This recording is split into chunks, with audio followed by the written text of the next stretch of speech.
Hello everyone, I am Komal Mehta, teaching as an assistant professor in computer science department at St. Andrews Institute of Technology and Management, Gurgaon. Today, in the series of structured analysis, we will cover rest of the evaluation methods about the cost and benefit analysis that discuss about the analysis of the cost, whether that will be beneficial to invest in that particular investment or not. So on the basis of that, some evaluation methods were there. Two of them was discussed in previous video, rest one will be discussed in this video. So let's start with first one, net present value.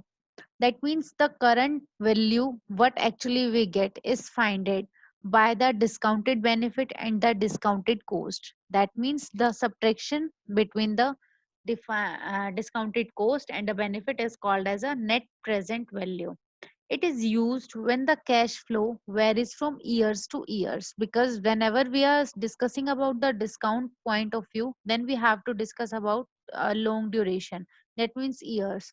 So we need in this method to find the value of a project or investment, we can say, and the value of a company as well. To evaluate this one, we need cash outflow today and cash outflow in future and terminal cash flow as well.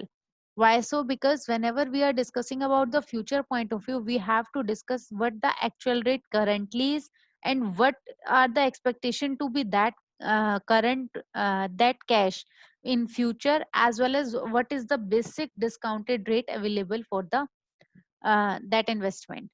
So terminal cash, that means expected return, जितना आपको वापस मिलेगा, that is called a terminal cash. A terminal cash flow is when we say the product after some years, then the amount we offer is called as a terminal cash flow. For example, अगर आज 100 rupees मैंने किसी को दिए, 4 साल बाद अगर वो पर्सन मुझे आकर 100 रुपीज ही वापस कर रहा है, that 100 rupees is equal to terminal cash flow. But अगर आज मैं 1000 रुपीज किसी को दे रही हूँ एंड रिटर्न में 4 साल के बाद मुझे वो 5000 रुपीज दे रहा है, then the cash terminal cash flow is called as a 5000 rupees. So we have to focus on what the actual discount rate will be available and what is the terminal cash flow available and the expected rate. For example, here a car is purchasing of a 10 lakh rupees and we want to give it on a rent and get the same some interest rate. For example, 5% interest rate we will get. So initially I invest 10 lakh rupees, right? So this is the number line which will mentioning over here. 10 lakh rupees की अगर मैंने कोई car ली initially first level पर, मतलब अभी basic level पर अगर बात करूं, तो वो मुझे 2 की पड़ती है. ठीक है, 2 का इंटरेस्ट रेट देते हैं. आफ्टर 1 ईयर वो मुझे, मैंने उसे रेंट पे चढ़ाया है, तो मुझे 2 के बजाय 2.5 लाख का प्रॉफिट मिल रहा है.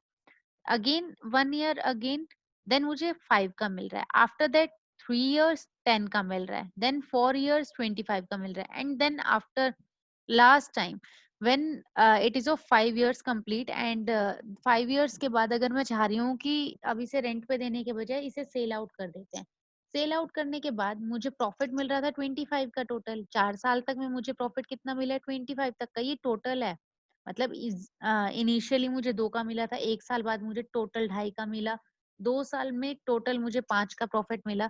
इन सेम मैनर 5 साल में अभी तक का टोटल प्रॉफिट वही हुआ 25, क्योंकि मैंने अभी रेंट पे नहीं दी. एंड 3 लाख में मैंने वो गाड़ी बेच दी, राइट? ली कितने में थी? 10 में. 10 में लेने के बाद 3 में मैं अगर उसे सेल कर रही हूँ, तो मुझे ओवरऑल प्रॉफिट कितने का हो रहा है? 28 का हो रहा है. सो जो ये 3 है, that is called a terminal cash flow, जिसका मतलब है कि उससे ज्यादा उस चीज को नहीं मिलेगा, वो उसका डेड एंड है. उसके बाद उसके पास उसकी कार ही नहीं रहेगी. अगर उसकी कार नहीं है तो वो रेंट पे नहीं चढ़ा सकता, और रेंट पे नहीं चढ़ा सकता तो उसको एक्स्ट्रा प्रॉफिट, एक्स्ट्रा इनकम नहीं मिल सकती. So that 3 is a terminal cash flow. और जो 25 का, उसे उसकी वजह से फायदा हो रहा था, उस ऑपरेशन को परफॉर्म करने से फायदा हो रहा था, that is called a operational cash flow. I hope this is clear. अगर आप कुछ भी कहीं पे भी इन्वेस्ट कर रहे हो, आफ्टर सम ड्यूरेशन आपको उसकी वजह से जितना प्रॉफिट हो रहा होता है, that is called operational. And अगर आप उसको सेल आउट ही कर रहे हो, अगर आप उसके बाद उस चीज को यूज नहीं कर रहे, that is called a terminal cash flow. So the total profit we will be evaluated. But 72 point, that is called a 72.5. But 72.5 is the benefit after 5 years. 5 साल के बाद मुझे ओवरऑल प्रॉफिट ये मिल रहा है. We can't consider as a net benefit. मैं ये नहीं कह सकती कि ये मेरा एक्चुअल बेनिफिट ही हुआ 72.5. वाई सो? क्योंकि कुछ तो मैंने इन्वेस्ट भी करा है पहले, और कितने साल तक किया मैंने. मेरी गाड़ी खराब भी तो की है अगर रेंट पे दी है तो आप जो भी चीज कर रहे हो कितने टाइम के लिए कर रहे हो ये भी देखा जाता है. और उस चीज में उस टास्क को करने के लिए आप खुद की कितनी रिसोर्सेज को डिग्रेड कर रहे हो वो चीजें भी काउंट की जाती हैं. उसके बेसिस पर निकाला जाता है नेट प्रॉफिट और net benefit we can say. So we can find out by the net present value, and the present value is evaluated with the help of future value as well as interest rate. So the future value कितनी आ रही है, कितने time के बाद देख रहे हैं. Initially 1 साल के बाद देखूं तो 2 का था, और प्रॉफिट रेट 5% के हिसाब से चल रहे थे after 1 year. So 1 + 0.5 is equal to 1.05. In similar manner we can evaluate this way. So इस बेसिस पर आप अपनी प्रेजेंट वैल्यू जो आ रही है, नेट बेनिफिट जो आ रहा है, वो फाइंड आउट कर सकते हो. Next is a payback analysis. Payback analysis basically a method to measuring of the relative time value of a project. It determines the time it takes from the accumulated benefit to the equal initial investment. इसका मतलब है कि जितना आपका total overall benefit आता है उस चीज को आप चेक करते हो. So the shortest payback period and the sooner a profit is realised and more attractive in the investment. For example, अगर मैंने 5,000 रुपीज इन्वेस्ट करे 1 साल के लिए और मुझे रिटर्न में मिलते हैं 25,000, तो मुझे प्रॉफिट कितने का हो रहा है, 20,000 का हो रहा है with in a 1 year. But अगर मैं यही 5,000 रुपीज 5 साल के लिए इन्वेस्ट करती हूँ, 5 साल के लिए इन्वेस्ट करने के बाद भी मुझे 25 ही मिलते हैं, तो मेरे लिए बेनिफिशियल क्या है, 1 year में इन्वेस्ट करना या 5 year में इन्वेस्ट करना. अगर आपको प्रॉफिट उतना ही हो रहा है, इक्वल हो रहा है, तो आप कम से कम टाइम में इन्वेस्ट करके ज्यादा से ज्यादा प्रॉफिट लेना चाहोगे. सो that is called a payback method, जिसमें हम ये चीज चेक करते हैं कि इन्वेस्टमेंट कम से कम करें, रिवर्ट में ज्यादा से ज्यादा मिले और शॉर्ट ड्यूरेशन में मिले. सो we all think about the timing, about profit, about the benefit, and about the duration we want to invest. That all depends on a payback period. So it is easy to calculate and allow two or more activities to be ranked. Right. So on the basis of this, we can evaluate by the formula that is equal to overall cost outlay divided by annual cash return. It means जितना आपने दिया upon में जितनी आपको return में मिलेगी is equal to depending on the year, कितने साल के लिए आप इन्वेस्ट कर रहे हो, and the installation time, उसको करने के लिए आपको टाइम कितना चाहिए, and moreover divided by years to recover, कितने साल बाद आपको वो चीज वापस रिटर्न में मिलेगी. तो आप इस चीज के बेसिस पर चेक कर सकते हो और कैलकुलेट कर सकते हो whether the payback method is beneficial for you और not. So this is the another method to evaluate cost or a benefit. One more method, that is break even analysis. Break even is a point where the cost of a candidate system and that of the current one are equal. That means जितना आपने करा invest और जो currently उसकी value है, अगर वो दोनों इक्वेट कर दी जाए then that is equal to each other. So that is called a break even analysis. Unlike the payback method that compare the cost of a candidate system, payback method में क्या चीज चेक हो रही थी, क्या कंपेयर हो रहा था कि बाद में आपको कितना मिलेगा, बेनिफिट कितना होगा.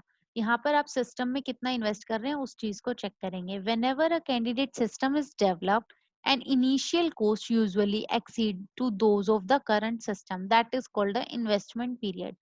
Beyond the breakdown point, candidate system will provide greater benefit than the older one. Because break point में वो इक्वल लेवल पर है, मैंने 10 दिए 10 ही मुझे मिले, मैंने 100 दिए 100 ही मुझे मिले. बट अगर मैं 100 रुपीज देकर 200 रुपीज रिटर्न में मुझे मिल रहा है then that exceeds the break point, and after that exceeding, that is called a benefit because it is more than the investment. So that is called a return period as well. One another method that is called cash flow analysis. It means to keeping track of the accumulated cost and revenue on the regular basis. It forms a spreadsheet that providing break even and the payback information. That means अगर मैंने आज invest करा 100 rupees अब मैं in future मैंने किसी को 100 rupees दिए, मैं चेक कर रही हूँ, उसने मुझे ये चीज बोली कि आफ्टर 1 ईयर वो मुझे 1 लाख रुपीज देगा, राइट? सो उसके पास वो चीज आ भी रही होगी तभी तो वो देगा, अदरवाइज वो नहीं दे सकता। सो 1 ईयर के बीच में मैंने बहुत बार ये चीजें चेक करी कि वेदर उसके पास उस चीज का कोई फायदा हो भी रहा है या नहीं हो रहा। दैट मीन्स आफ्टर 1 मंथ उसके पास उस चीज कैश कितना है, आफ्टर 2 मंथ उसके पास कितना कैश है। Accumulated cash, not on the particular year. Accumulated cash हम कैलकुलेट करेंगे। That means the check points will be available at limited durations, that will check whether they are even efficient to do that or not. सो वो check points क्या करेंगे, उनके basis पर हमें पता चलेगा, स्प्रेडशीट क्रिएट की जा सकती है कि वो सही पाथ पे जा भी रहा है या नहीं जा रहा। अगर आज आपसे किसी ने पैसे लिए और उसको उस चीज से प्रॉफिट हो रहा है तो डेफिनेटली वो आपके पैसे रिटर्न कर देगा, लेकिन उसके बाद भी उसे लॉस ही हो रहा है तो आपकी उम्मीद खत्म हो जाएगी कि आपको प्रॉफिट होगा भी या नहीं होगा, या आपके खुद के पैसे आएंगे भी या नहीं आएंगे, क्योंकि अगले के पास होंगे तभी तो वो देगा। सो अगर स्प्रेडशीट पॉजिटिव डायरेक्शन में मूव कर रही है, कैश फ्लो पॉजिटिव मूव कर रहा है, that means the cash flow analysis going to the benefit criteria. और अगर वो नेगेटिव की साइड टर्न कर रहा है, दैट मींस आपको कोई बेनिफिट नहीं होने वाला, you will suffer from some loss. So that is the cash flow analysis, जिसमें हम ये चीज चेक करते हैं कि कैश फ्लो कैसे कर रहा है, पॉजिटिवली कर रहा है या नेगेटिवली कर रहा है। So this is a criteria और evaluation method we can say to finding the cost and the benefit. Once all the method will be done, you have to check out which method is efficient for the particular problem or a particular task. So interpreting the result of the analysis and the final action should be taken. So how can we evaluate or interpret? Let's discuss this one also. Whenever the evaluation of a project is completed, that means the method you selected will be done and finding out whether the benefit is provided to you or not, then the result is to be find out. So for that we have to compare the actual result against the standard result of the alternative investment. The investment you have done is checked with the help of actual result you can get. So it can be modified to include the time value of a money. The net benefit method would comparable to the net present value method, so that it will be easy for you to finding the benefit and how much the benefit will be there. Once that will be done, cost benefit analysis is a tool for evaluating the project, then a replacement of the decision maker, because अगर उसका benefit हो रहा है तो वो ठीक direction में move कर रहा है, और अगर नहीं हो रहा तो there are some replacement also, so we can do that one. It has some problems, that is firstly valuation problem. That means intangible costs and benefits are difficult to identify or quantify. That is the most difficult to be accepted, because we can't find out the non-tangible things, or we can say intangible things. Next is the distortion problem. It's of two ways. Firstly, intentionally favoritism. Next is the data is incomplete or missing from the analysis. अगर कोई person definitely अच्छा काम कर रहा है, उसे appreciation देना it's good, but अगर कोई पर्सन को आप फेवर कर रहे हो without their efforts, without their convenience और a skill, so that makes intentionally favouritism. उसको तो आप आगे इंक्रीज करवाए जा रहे हो और रेस्ट वन जो एक्चुअल में डिजर्व करता है वो पीछे ही रह गया। So that will create some problems. और कुछ टाइम ऐसा भी आता है जब आप एनालिसिस करते हो लेकिन प्रॉपर एनालिसिस नहीं हो पाती या कुछ मिस हो जाता है। So in that scenario we also can't find out the proper benefit we will get. Next is the completeness problem. Completeness problem means whenever we are compromising with the quality of the final choice, then the cost related to cost benefit analysis may be on the high side or not enough cost must be considered. Because जब भी हम किसी भी quality के साथ कॉम्प्रो करेंगे, that means थोड़ा बहुत ओके ओके चलेगा, अगर हम ये चीज सोच कर चलेंगे तो कहीं ना कहीं वो आपकी कॉस्ट पे भी अफेक्ट डालेगा और आपके बेनिफिट पे भी डालेगा। और आपके पास उतनी इनफ कॉस्ट नहीं है अगर आप हायर लेवल बनाना चाहते हो, तो that will definitely creating some problem as well. So completeness problem means you have to put everything on your product and then you have to sell it out, because there are so many competitors in a market, that will also providing the same facility as of yours. So it's depend on the quality completely, which quality is much better, that was fetched by the customer. Not everything will be fetched by the customer. So all these methods are helpful for finding out the actual benefit we will get whenever we are investing anything. So the best one will be selected in among them, and then finding the criteria to invest in where and the how much you will invest, so that future will also be predicted. So this is all about the cost benefit analysis as well as their evaluation methods. I hope this is clear to all of you. Thank you.